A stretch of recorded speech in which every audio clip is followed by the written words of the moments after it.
Proclamação do Evangelho de Jesus Cristo segundo Mateus. Glória a vós, Senhor.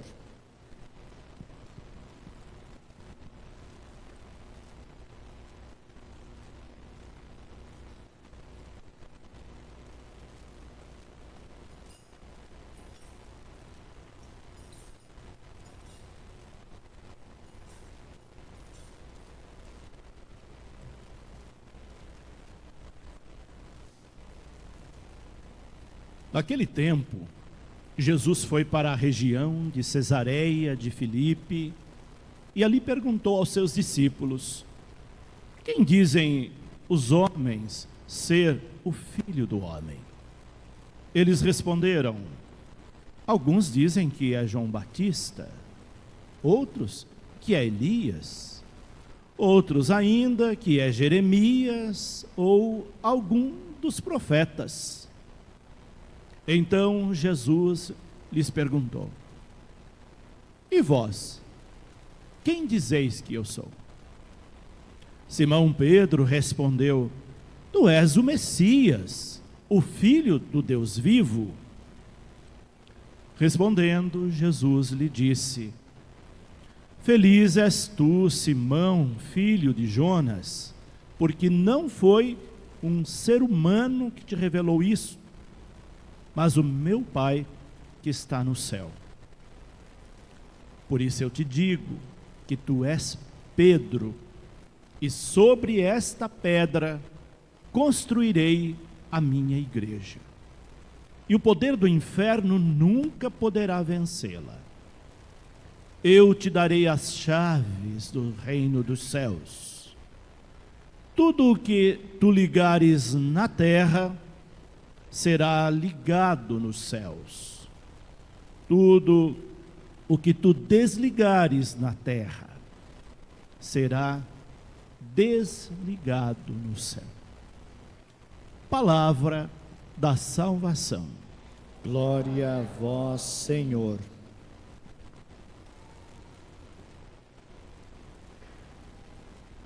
Hoje nós celebramos uma data muito importante para a nossa paróquia e para a igreja de um modo geral. Para a nossa paróquia, porque hoje nós celebramos o nosso padroeiro, São Pedro. Para a igreja, porque São Pedro tem uma importância fundamental para ela, para a igreja. Fundamental porque ele é o fundamento, representando todos os apóstolos. Por isso nossa igreja é apostólica, fundada sob o alicerce dos apóstolos, na grande rocha que é Cristo, e Cristo que transfere essa responsabilidade para Pedro e para os seus sucessores, os papas que vão assumindo a cátedra de Pedro ao longo da história. Hoje nós temos como sumo pontífice, representante de Pedro, Francisco, que em 2013, quando ele assumiu o pontificado, ele usou uma das expressões que São Pedro usou logo que ele começou sua missão, depois da ressurreição de Jesus. O Papa Francisco disse a seguinte frase naquela ocasião, para a igreja que ele assumia: não tenho ouro nem prata, mas o que eu tenho eu te dou. Ou seja, ele se propôs a dar a sua vida pela igreja. E hoje, quando a gente vê o Papa Francisco, já com certa debilidade física, nós vemos naquele homem representante de Pedro, alguém que está doando a sua vida até as últimas consequências para essa igreja. E com esse gesto, ele deixa um legado para nós, ou melhor, um recado para nós. Se tu és cristão, assumas a missão, dê a sua vida também. Não tenha medo de dar a sua vida pela igreja, ou seja, pelos seus irmãos, pela causa de Cristo. Quem ama a Deus, quem ama a Cristo, quem o reconhece como Filho de Deus, não teme os obstáculos, os dissabores, as agruras das cruzes que a missão traz e que ela representa. Por isso, nós respondemos belíssimamente na hora do Salmo: de todos os temores o Senhor me livrou. Deus nos livra de todos os temores quando nós confiamos plenamente nele, quando nós o amamos verdadeiramente. No dia de ontem, quando celebrávamos a missa da vigília desta solenidade, nós ouvimos o evangelho em que Jesus perguntava insistentemente se Pedro o amava. Perguntou 3 vezes, a ponto de deixar Pedro desconfortado, porque quando ele perguntava: Pedro, tu me amas? Mais do que a estes, mais do que a todos? Pedro dizia: Senhor, tu sabes que eu te amo. E Jesus respondia: apacenta minhas ovelhas. Se você me ama, cuida daqueles que eu cuidei. Se preocupe com aqueles que eu preocupei. Se você me ama, cuide dos mais fracos, dos debilitados, dos marginalizados, daqueles que a sociedade coloca à margem, porque foram esses que Jesus deu prioridade. E dizia para Pedro: se você me ama, cuide destes. Por que é que Jesus perguntava insistentemente a Pedro se ele o amava? Porque ele iria confiar a grande responsabilidade a Pedro de ser a pedra fundamental da igreja. E ele não iria confiar uma missão tão árdua a alguém que ele não tivesse certeza que o amava. Deus só confia responsabilidades àqueles que ele sabe que o ama. Quem não o ama não vai ser responsável na missão. Quem não o ama vai desistir nos primeiros obstáculos. Quem não o ama vai se afastar da igreja na primeira dificuldade. Quem não o ama não vai nem frequentar a igreja, ou vai frequentá-la esporadicamente. Mas quem o ama vai ser fiel a ele. Faça chuva ou faça sol, tenha alegria ou tenha tristezas, vai ser fiel a ele. Por isso ele quis saber de Pedro se ele o amava. E completando aquilo que ontem ele perguntava a Pedro, hoje ele os leva, e Pedro está junto, à periferia de Jerusalém. E lá ele quer saber se eles sabem quem de fato ele é. Muitos não sabiam quem era Jesus. Ainda hoje, muitos não sabem quem é Jesus. Porque se soubesse, não teria tais comportamentos que agride profundamente a Deus. Às vezes nós achamos que sabemos quem é Jesus, mas nosso comportamento diz o contrário. Quem acha que sabe quem é Jesus, não vai ofendê-lo, porque ele é o Filho de Deus. Quem é que em sã consciência ofenderia o Filho de Deus? Nós ofendemos o Filho de Deus quando não comungamos com Ele. E comungar aqui, eu não me refiro apenas a você se aproximar do altar e receber a Eucaristia. Eu me refiro ao pacto com Ele, a ser fiel às coisas que Ele fez, a não contradizê-lo nas nossas ações, nas nossas palavras, no nosso comportamento. Se eu digo que amo a Cristo e que comungo com Ele, eu não posso compactuar com forças opressoras, com as forças da morte, ou com aqueles que propagam as forças da morte. Ele alertou Pedro: a missão não é fácil. Para você dar cabo desta missão, você precisa me amar muito, ser fiel a mim, saber verdadeiramente que eu sou o Filho de Deus. Então agora que você confirmou que me ama, sabe quem eu sou,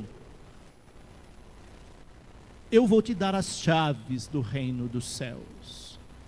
Eu vou te dar a senha do reino dos céus. Por isso, na entrada da missa, vocês viram que nós entramos com as chaves.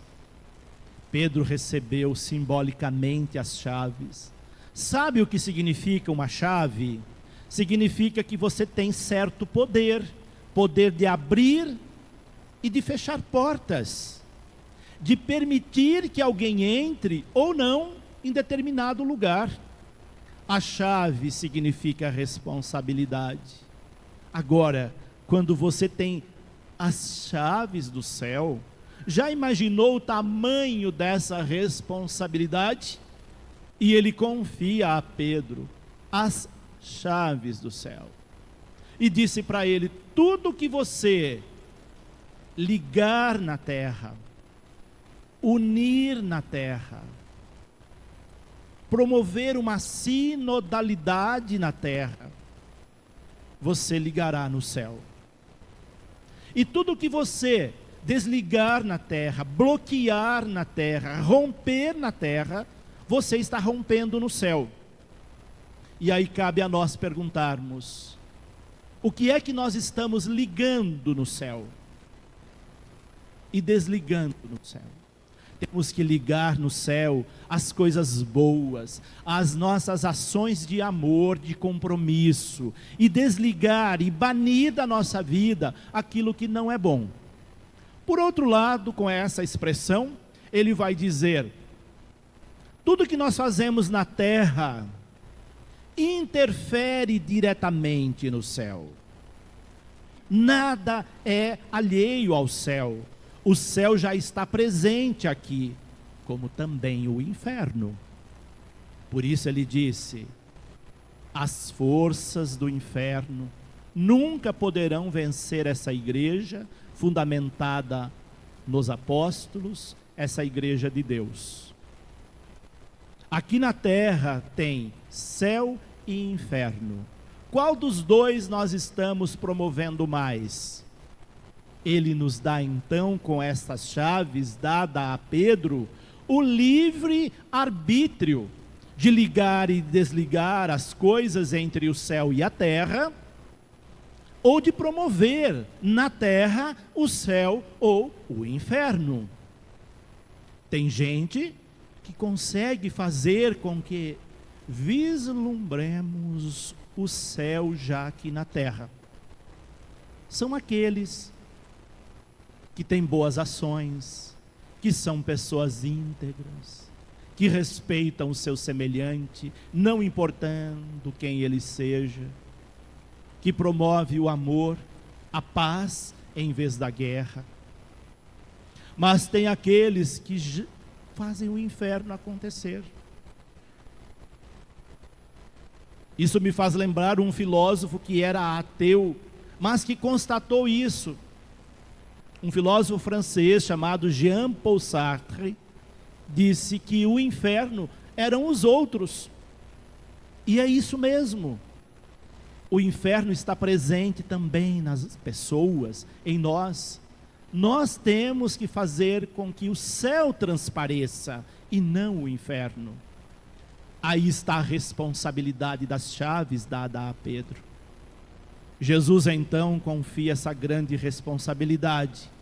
Eu estou deixando este mundo, indo para junto do Pai, mas não vou desampará-los. Vou deixá-los aqui com esta árdua responsabilidade de dar continuidade à minha missão. Nisto consiste as chaves de Pedro. Pedro representa então essa igreja hierárquica, centrada em Roma na figura do Papa. Essa igreja da qual em todas as missas dominicais e solenidades nós professamos nossa fé através da oração do creio. A oração do creio é um resumo da nossa doutrina, a doutrina da igreja petrina, da igreja centrada na figura de Pedro, representada pelo Papa Francisco. Uma coluna da igreja apenas, porque do outro lado nós temos uma outra coluna que sustenta essa igreja, que é a coluna representada pelo apóstolo Paulo, aquele que representa a igreja missionária, aquele que representa a igreja que vai aos confins da terra, que forma comunidade de comunidades, que forma comunidades eclesiais missionárias, aquele que, pautado no Evangelho, leva a Cristo aos confins da terra, aos afastados, aos distanciados, aos que nunca se aproximaram. Nós devemos trazer dentro de nós esses dois aspectos para sermos católicos autênticos: respeitar nossa doutrina, a hierarquia da igreja, e sermos missionários. Se assim o fizermos, nós seremos completamente igreja. É o que nos mostra a liturgia deste dia que celebramos São Pedro e São Paulo. Na primeira leitura, Pedro está em missão também, fazendo aquilo que Jesus fazia. Na segunda leitura da carta aos Gálatas, São Paulo está no final da vida, com aquela sensação de missão cumprida. E ele diz a Timóteo, na carta manuscrita a ele, deixando a Timóteo um legado, uma continuidade da missão, encorajando Timóteo na missão, ele vai dizer: combati o bom combate, completei a corrida, guardei a fé. Ou seja, combater o bom combate, ele diz, enfrentei todas as lutas, todas as perseguições, todos os obstáculos, porque ser missionário é um combate constante contra as forças do mal, contra os inimigos. Mesmo com tantos obstáculos, ele conseguiu completar a corrida, chegar ao final da meta que ele tinha traçado na sua vida, de servir a igreja de Jesus Cristo. Ele completou a corrida. E apesar de todos os obstáculos, ele não perdeu a fé, ele guardou a fé. Já imaginou que belo seria quando nós chegássemos no final da nossa vida com a mesma sensação de missão cumprida que chegou Paulo? A sensação de termos combatido o bom combate, de termos completado a corrida e de termos guardado a fé apesar de todas as dificuldades. Isso é belo demais, e é isso que nos fortalece na missão. Nessa missão que hoje nós reforçamos o nosso compromisso. É disso que fala a liturgia da palavra de hoje.